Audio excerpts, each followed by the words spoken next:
નમસ્કાર વાલા વિદ્યાર્થી મિત્રો, કેમ છો? વિદ્યાર્થી મિત્રો, હું અમિત પટેલ આપ સૌનું મારી YouTube channel Amit Patel sir ફિઝિક્સમાં હાર્દિક સ્વાગત કરું છું. વિદ્યાર્થી મિત્રો, આપણે ધોરણ 12 ના પ્રકરણ 11 વિકિરણ અને દ્રવ્યની દ્વૈત પ્રકૃતિની અંદર ફોટો ઇલેક્ટ્રિક અસરની વાત કરી રહ્યા હતા કે સ્વચ્છ કરેલી ધાતુની સપાટી પર જ્યારે પૂરતી ઓછી ઊર્જા ધરાવતો પ્રકાશ આપાત કરવામાં આવે છે ત્યારે ધાતુમાંથી ફોટો ઇલેક્ટ્રોનનું ઉત્સર્જન થાય છે અને એ ઉત્સર્જિત ઇલેક્ટ્રોનને ફોટો ઇલેક્ટ્રોન અને એ જે અસર છે એને ફોટો ઇલેક્ટ્રિક અસર તરીકે ઓળખવામાં આવે છે. તો એના માટે હર્ઝે પ્રયોગ કર્યો હતો, લિનાર્ડ અને હોલ્વાસે જે પ્રયોગ કર્યો હતો અને એના અનુરૂપ આજે આપણે થ્રેશોલ્ડ આવૃત્તિ સમજાવવાના છે અને ત્યાર પછી આ ફોટો ઇલેક્ટ્રિક અસરનો પ્રાયોગિક અભ્યાસ એ આકૃતિ આપણે હોલ્વાસ અને લિનાર્ડના પ્રયોગમાં જોઈ હતી એ છે. તો સૌપ્રથમ આપણે થ્રેશોલ્ડ આવૃત્તિની સમજણ મેળવી લઈએ.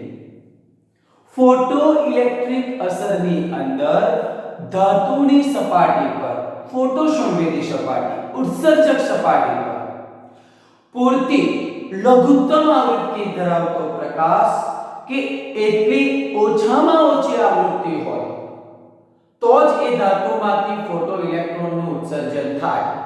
એના કરતા ઓછી આવૃત્તિ હોય તો ફોટો ઇલેક્ટ્રોનનું ઉત્સર્જન થતું નથી.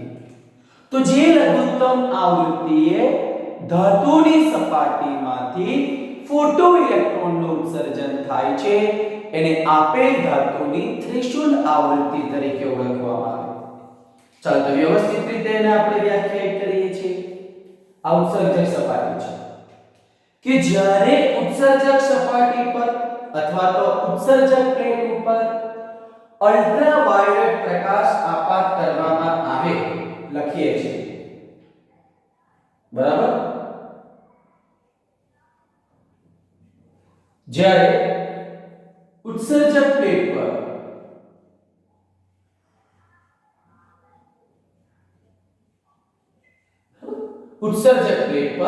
અલ્ટ્રાવાયોલેટ પ્રકાશ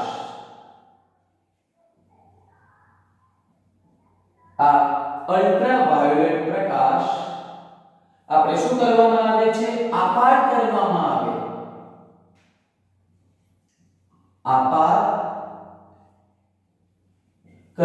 આવે. ત્યારે આપાત પ્રકાશની આવૃત્તિ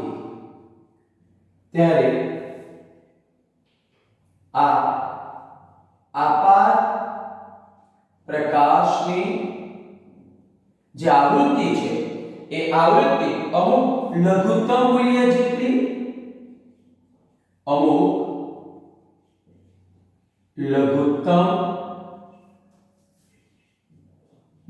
જેટલી કે તેનાથી વધુ હોય કે તેનાથી શું હોય? વધુ હોય તો ફોટો ઇલેક્ટ્રોનનું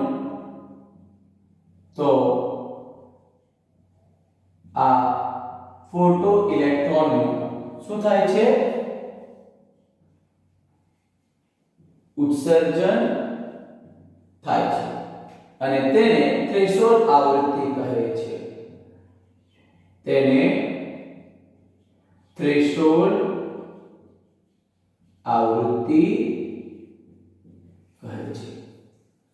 જ્યારે આ ઉત્સર્જક પ્લેટ પર અલ્ટ્રાવાયોલેટ પ્રકાશ આપાત કરવામાં આવે ત્યારે આ જે આપાત પ્રકાશની આવૃત્તિ આ ધાતુની સપાટીને અનુરૂપ અમુક લઘુત્તમ મૂલ્ય ધરાવતી હોય અથવા તેનાથી વધારે હોય ત્યારે જ આ ધાતુમાંથી ફોટો ઇલેક્ટ્રોનનું શું થાય છે?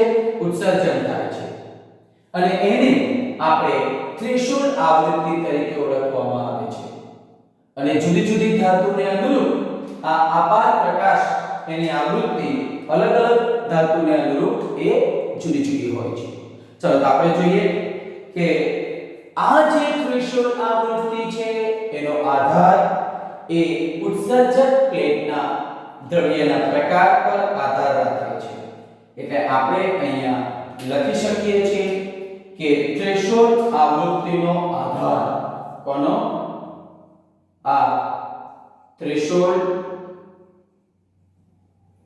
આવૃત્તિનો આધાર કોના પર હોય છે તો ઉત્સર્જક પ્લેટના આ ઉત્સર્જક પ્લેટના શું હોય છે મિત્રો દ્રવ્યના પ્રકાર પર આધાર રાખે છે. દ્રવ્યના પ્રકાર પર શું કરે છે આ આધાર રાખે છે. બરાબર છે. ચાલો તો આપણે એને અનુરૂપ ઝીંક છે, કેડમિયમ છે, મેગ્નેશિયમ એવી ધાતુઓ માટે ટૂંકી તરંગલંબાઈ વાળા ટૂંકી આવૃત્તિ વાળા એટલે તરંગલંબાઈ વધારે એવા અલ્ટ્રાવાયોલેટ પ્રકાશ જરૂરી છે. કોના માટે આ Zn Cd આ Mg બરાબર છે જેવી ધાતુઓ આપણે જે વાત કરવામાં આવે એ જેવી આ બધી ધાતુઓ છે એ ધાતુઓ માટે આપણે કીધું તે પ્રમાણે કેવી આ ટૂંકી આવૃત્તિ વાળા બરાબર છે એ ટૂંકી આવૃત્તિ વાળા અલ્ટ્રાવાયોલેટ પ્રકાશ જરૂરી છે. અલ્ટ્રાવાયોલેટ પ્રકાશ જરૂર છે. એક માર્કની અંદર પૂછાય ઝીંક, કેડમિયમ, મેગ્નેશિયમ બરાબર છે. ચાલો અને એ જ પ્રમાણે આલ્કલી ધાતુઓ છે બરાબર. ચાલો લઈ લઈએ કઈ કઈ છે તો આ આલ્કલી ધાતુઓ જેવી કે લિથિયમ, સોડિયમ, પોટેશિયમ, સીઝિયમ અને બીજી કઈ લઈએ છે આપણે આ રૂબેડિયમ બરાબર. માટે કયો પ્રકાશ જરૂરી છે આ દ્રશ્ય પ્રકાશ જરૂરી છે. એટલે જે તે ધાતુને અનુરૂપ ધાતુમાંથી ફોટો ઇલેક્ટ્રોનનું ઉત્સર્જન કરવા માટે આપણે ધાતુના વર્ક ફંક્શન જેટલું કાર્ય કરવું હોય તો દ્રવ્યના પ્રકાર અનુસાર એ ધાતુની સપાટી પર અમુક લઘુત્તમ આવૃત્તિ વાળો પ્રકાશ આપાત કરવામાં આવે તો ધાતુના વર્ક ફંક્શન જેટલું કાર્ય થાય છે અને ત્યારે જ ધાતુમાંથી શાનું ઉત્સર્જન થાય છે ફોટો ઇલેક્ટ્રોન. તો આ થ્રેશોલ્ડ આવૃત્તિ છે અને એને અનુરૂપ આ ઝીંક, કેડમિયમ, મેગ્નેશિયમ જેવી ધાતુ માટે ટૂંકી આવૃત્તિ વાળા અલ્ટ્રાવાયોલેટ પ્રકાશની વાત કરી છે બરાબર. જ્યારે આલ્કલી ધાતુની વાત કરવામાં આવે બરાબર તો એ આલ્કલી ધાતુ કે આપણે લખીએ છીએ લિથિયમ, સોડિયમ, પોટેશિયમ, સીઝિયમ, રૂબેડિયમ એ બધા માટે આપણે કોની વાત કરી છે આ દ્રશ્ય પ્રકાશની વાત કરી છે. અને એને અનુરૂપ આપણને એમાંથી આ દ્રશ્ય પ્રકાશ જે તે ધાતુને અનુરૂપ એ યોગ્ય આવૃત્તિ વાળો પ્રકાશ આપાત કરીએ ત્યારે જ ધાતુમાંથી ફોટો ઇલેક્ટ્રોનનું ઉત્સર્જન થાય છે અને એ જે અસર છે એને ફોટો ઇલેક્ટ્રિક અસર તરીકે ઓળખવામાં આવે છે. તો વિદ્યાર્થી મિત્રો આ થ્રેશોલ્ડ આવૃત્તિની સમજૂતી છે. આટલું સમજી લો. ત્યાર પછી આપણે ફોટો ઇલેક્ટ્રિક અસરના પ્રાયોગિક અભ્યાસ આકૃતિ પરથી સમજી લેવાનું છે અને ડિસ્ક્રિપ્શન તમારી બુકની અંદર છે એ પ્રોપરલી જ આપ્યું છે. હું આકૃતિ તમને સંપૂર્ણ સમજાવી દઉં છું બરાબર. જોઈએ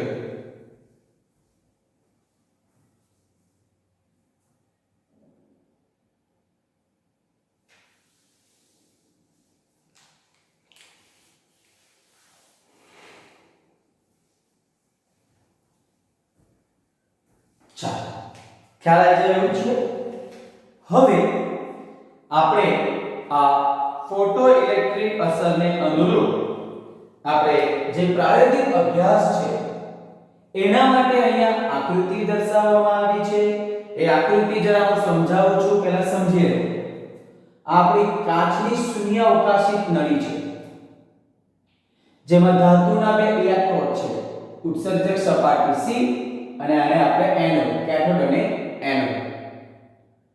અને એને આ બેટરી, વોલ્ટમીટર અને પ્રવાહ માપક સાથે જોડવા માટે આપણે આ કોમ્યુટેટરનો ઉપયોગ કરીએ છીએ. કોમ્યુટેટર જે આ સાધનોને જોડવાનું કામ કરે છે. અને બીજું, એની મદદથી આપણે પોલારિટી પણ ચેન્જ કરી શકીએ છીએ. ધન અને ઋણ ધ્રુવોની અદલાબદલી પણ આપણે આ કોમ્યુટેટરની મદદથી કરી શકાય છે. ચાલો, તો આ ફોટોઇલેક્ટ્રિક અભ્યાસ એ કરવા માટે આપણે જે પ્રયોગ, જે પ્રાયોગિક ગોઠવણી કરી છે તે આકૃતિમાં તમને બતાવવામાં આવી છે. ચાલો, તો તેમાં આ કાચની શૂન્ય અવકાશી નળી લેવામાં આવે છે અને એની અંદર આ પ્રકાશ સંવેદી સપાટી C, અને શું કહેવામાં આવે છે? આ પ્રકાશ સંવેદી સપાટી અથવા એને શું કહેવામાં આવે છે? ઉત્સર્જક. તો આ પ્રકાશ સંવેદી સપાટી C અને બીજી ધાતુની પ્લેટ શું બતાવેલી છે? એ દર્શાવેલી છે. શૂન્ય અવકાશી કાચની નળી લેવાની છે જેમાં ધાતુના બે ઇલેક્ટ્રોડ છે. C પ્રકાશ સંવેદી સપાટી છે, જ્યારે A ધાતુની બીજી પ્લેટ છે. આ પ્રકાશ ઉદ્ગમ S છે, બરાબર છે? આ શું છે? પ્રકાશ ઉદ્ગમ. અને એ પ્રકાશ ઉદ્ગમમાંથી પૂરતી ઓછી આવૃત્તિ વાળો એકરંગી અલ્ટ્રાવાયોલેટ પ્રકાશ આ ઉત્સર્જક સપાટી પર આપાત થાય છે, ત્યારે આ ઉત્સર્જક સપાટી એ આપાત થયેલા પ્રકાશનું શોષણ કરીને વર્ક ફંક્શન જેટલું કાર્ય કરીને એ ધાતુમાંથી ફોટો ઇલેક્ટ્રોનનું શું કરે છે? ઉત્સર્જન કરે છે. બરાબર છે? હવે અહીંયાથી જ્યારે આપણે આ એકરંગી પ્રકાશ આપાત કરવામાં આવે છે, એ બારી એ ક્વાર્ટઝ બારી તરીકે ઓળખવામાં આવે છે. ક્વાર્ટઝ વિન્ડો તરીકે ઓળખવામાં આવે. ક્વાર્ટઝમાંથી બનાવવામાં આવે. બરાબર?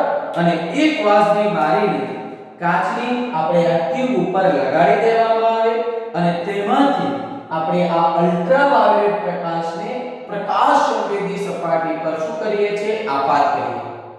અને એમાંથી આ ઇલેક્ટ્રોનનું ઉત્સર્જન થાય છે. બરાબર છે?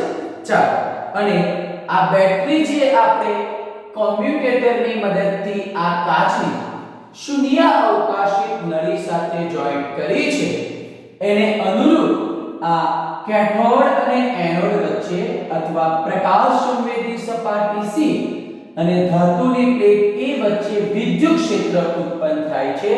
પરિણામ ઇલેક્ટ્રોન આ પ્રકાશ સંવેદી સપાટીમાંથી ઉત્સર્જિત થઈને આ C પરથી ક્યાં ભેગો થાય છે?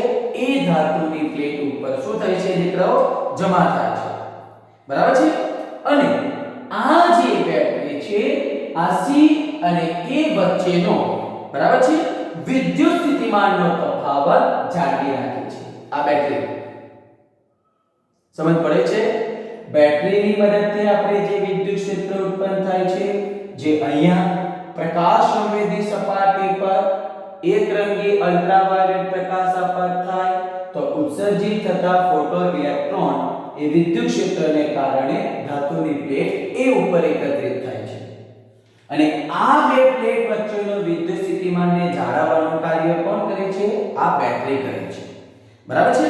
ચાલો, અને એ વિદ્યુત સ્થિતિમાન આપણે બેટરીની મદદ, એટલે અહીંયા રિહોસ્ટેટ છે, આને બતાવવું હોય તો આ તમારું શું કહેવામાં આવે છે? રિહોસ્ટેટ. એને દર્શાવવામાં આવે RH વડે અને આ બેટરી છે. તો આ રિહોસ્ટેટની મદદથી વિદ્યુત સ્થિતિમાન આ C અને A વચ્ચેનો દીકરાઓ આપણે શું કરી શકીએ છીએ? બદલી પણ શકીએ છીએ. કોની વચ્ચેનું? C અને A વચ્ચેનું.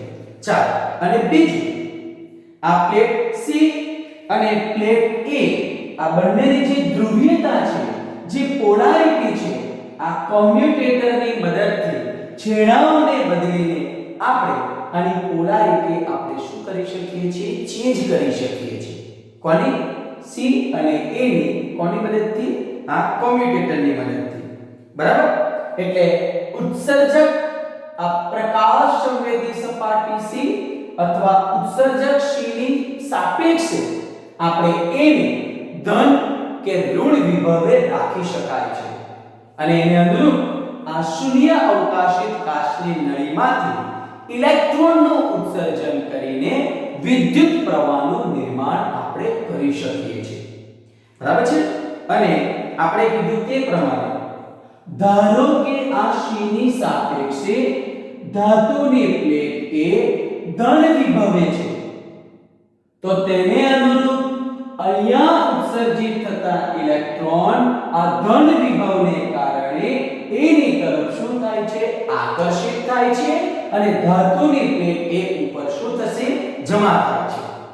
અને પરિણામે આ ઇલેક્ટ્રોનના ઉત્સર્જનને કારણે ઇલેક્ટ્રોન એક છેડેથી બીજા છેડે ગતિ કરે છે. પરિણામે પ્રવાહનું શું થાય છે? નિર્માણ થાય છે. બરાબર? અને ઉત્સર્જક અને કલેક્ટર પ્લેટ આ C અને A વચ્ચેની વાત કરવામાં આવે એ ઉત્પન્ન થતો અથવા તો એને બેટરી વડે આપવામાં આવતો વિદ્યુત સ્થિતિમાનનો તફાવત આ વોલ્ટમીટરની મદદથી દીકરાઓ આપણે શું કરી શકીએ છીએ? માપી શકીએ છીએ.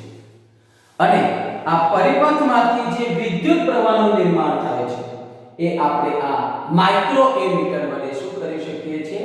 માપી શકાય છે. બરાબર? અને ઉત્સર્જક પ્લેટ C ની સાપેક્ષે આ જે A પ્લેટ છે એનું ધ્રુવમાન બદલીને આપણે વિદ્યુત પ્રવાહમાં ક્રમશઃ વધારો અને ઘટાડો પણ કરી શકાય છે. સમજી લો. C ની સાપેક્ષે A ધન છે તો ઓબ્વિયસલી ઇલેક્ટ્રોન એના તરફ શું થશે? આકર્ષશે. કે આ બે વચ્ચે જેટલું વિદ્યુત સ્થિતિમાન છે એને ઓળંગી શકે એટલું વિદ્યુત સ્થિતિમાન, એટલી ઊર્જા જે તે ઇલેક્ટ્રોન પાસે હશે એ ઇલેક્ટ્રોન A પર પહોંચશે. એટલે આ તો ધન વિભવ છે એટલે મોટા ભાગના ઇલેક્ટ્રોન A તરફ આકર્ષાશે. પરંતુ જો C ની સાપેક્ષે એને ઋણ બનાવી દેવામાં આવે તો અહીંયા ઉત્સર્જિત થતા ઇલેક્ટ્રોન જે ઋણ વિદ્યુત ભાર ધરાવે, આપણું A પણ કેવી છે? ઋણ વિદ્યુત ભાર ધરાવે. બેની વચ્ચે શું થાય? અપાકર્ષણ થાય. એટલે અહીંયા ઉત્સર્જિત થતા જે તે ફોટો ઇલેક્ટ્રોન પાસે આ અપાકર્ષી બળને પાર કરી શકે એના કરતા વધારે ઊર્જા હોય એ જ ઇલેક્ટ્રોન અહીંયા A ઉપર પહોંચી શકે અને એની સંખ્યા ખૂબ ઓછી હોવાની, કારણ કે આ બેટરી દ્વારા આ બે છેડા વચ્ચેનું વિદ્યુત સ્થિતિમાનનો તફાવત આપણે વધારવામાં આવે તો અમુક સમય પછી એક પણ ઇલેક્ટ્રોન અહીંયા ગતિ કરી શકતો નથી અને આ પ્રવાહ માપક આપણને એનું કોણાવર્તન કેટલું બતાવે છે? 0. જેને આપણે સ્ટોપિંગ પોટેન્શિયલ તરીકે શું કરવામાં આવે છે? ઓળખવામાં આવે છે. કોના તરીકે? Stopping potential. બરાબર છે? એટલે આ ઉત્સર્જક C અને કલેક્ટર A વચ્ચેના આ વિદ્યુત સ્થિતિમાન આપણે V ની જેમ આપણે એને બદલવામાં આવે ને એ પ્રમાણે આપાત પ્રકાશની તીવ્રતા અને આવૃત્તિ પણ આપણે દીકરાઓ અહીંયા બદલી શકીએ છીએ. બરાબર છે? આવૃત્તિને પણ આપણે શું કરી શકીએ છીએ? બદલી શકીએ છીએ. એટલે અહીંયા જે આકૃતિની અંદર જે ગોઠવણી બતાવવામાં આવી છે ને આ પ્રાયોગિક એની મદદથી આપણે વિકિરણની તીવ્રતા આપણે શું કરી શકીએ છીએ? આ વિકિરણની શું માપી શકીએ? તીવ્રતા. બીજી વાત કરવામાં આવે તો આપાત વિકિરણની આવૃત્તિ. આપાત વિકિરણની શું મેઝર કરી શકીએ? આવૃત્તિ. ત્રીજું આપણે એ પ્લેટ A અને C વચ્ચેનો વિદ્યુત સ્થિતિમાનનો તફાવત. C અને A વચ્ચેનો વિદ્યુત સ્થિતિમાનનો તફાવત અને છેલ્લે પ્લેટ C માટે વપરાયેલા દ્રવ્યના પ્રકારની સાથે ફોટો ઇલેક્ટ્રિક પ્રવાહનો ફેરફાર, બરાબર છે? અહીંયા આ ફોટો ઇલેક્ટ્રિક પ્રવાહનો ફેરફાર એ આપણે આ ચાર વસ્તુ આ પ્રાયોગિક સાધનને અનુરૂપ આપણે માપી શકીએ છીએ. આ ફોટો ઇલેક્ટ્રિક અસરને અનુરૂપ માપી શકાય છે, બરાબર છે? અને આ જે ઉત્સર્જક C પર આપણે જે પ્રકાશ આપાત કરવામાં આવે છે એમાં યોગ્ય રંગના આપણે ફિલ્ટર મૂકી દેવામાં આવે તો જુદી જુદી આવૃત્તિને અનુરૂપ આપણે એ પ્રકાશ ઉત્પન્ન કરી શકાય છે. અને પ્રકાશની તીવ્રતાને બદલવા માટે ઉત્સર્જક અને પ્રકાશ ઉદ્ગમ વચ્ચેનું ઉત્સર્જક અને પ્રકાશ ઉદ્ગમ વચ્ચેનું અંતર પણ આપણે શું કરી શકીએ છીએ? બદલી શકીએ છીએ. ક્યારે? પ્રકાશની તીવ્રતાને બદલવા માટે આ C અને ઉદ્ગમ વચ્ચેનું અંતર બદલી શકાય છે અને આપણે આ પ્રકાશના માર્ગમાં જુદા જુદા ફિલ્ટરો મૂકીને આપણે જુદી જુદી આવૃત્તિનો પ્રકાશનો ઉપયોગ અહીંયા કરી શકીએ છીએ. એટલે સિમ્પલ આ ફોટો ઇલેક્ટ્રિક અસર છે કે જેની મદદથી વિકિરણની તીવ્રતા, આપાત વિકિરણની આવૃત્તિ, ઉત્સર્જક સપાટી C અને એ વચ્ચેનો વિદ્યુત સ્થિતિમાનનો તફાવત અને ધાતુને પ્રકારને અનુરૂપ આ ફોટો ઇલેક્ટ્રિક પ્રવાહનો આપણે શું માપી શકીએ છીએ? ફેરફાર. તો મારા વહાલા વિદ્યાર્થી મિત્રો, આ જે ફોટો ઇલેક્ટ્રિક અસરનો પ્રાયોગિક અભ્યાસ જે આપણે હોલવાસ લિનાર્ડે કર્યો છે એની અંદર પણ આ જ આકૃતિની સમજૂતી બતાવી છે. તો આ પ્રાયોગિક જે સિદ્ધાંત છે, પ્રાયોગિક અભ્યાસ છે, આકૃતિ પરથી જે આપણે વાત કરી C અને A, બરાબર, કે પ્રકાશ એક રંગે આપાત કરવાનો, ક્વાર્ટઝ બારીમાંથી આપાત કરવાનો, આના પરથી ઉત્સર્જિત થતા જે ઇલેક્ટ્રોન એ પ્લેટ ઉપર જમા થાય છે, આની સાપેક્ષે આનું સ્થિતિમાન આપણે બદલી શકીએ છીએ કોમ્યુટેટરની મદદથી. આ બે વચ્ચેનો વિદ્યુત સ્થિતિમાનનો તફાવત વોટમીટર વડે માપી શકાય. પ્રવાહનો ફેરફાર થાય છે અહીંયા માઇક્રોમીટરની મદદથી અને વિદ્યુત સ્થિતિમાન રિયોસ્ટેટની મદદથી આપણે બદલી શકીએ છીએ. તો મારા વહાલા વિદ્યાર્થી મિત્રો, આ આપણે અહીંયા બે ટોપિક થ્રેશોલ્ડ આવૃત્તિ અને ફોટો ઇલેક્ટ્રિક અસરનો જે પ્રાયોગિક અભ્યાસ છે, બરાબર, એની અંદર થ્રેશોલ્ડ આવૃત્તિ 2 માર્કમાં પૂછાય તો આટલું લખી શકો છો. આ પ્રાયોગિક અભ્યાસ આકૃતિનું ડિસ્ક્રિપ્શન તમે આકૃતિ પરથી સરળતાથી લખી શકો છો.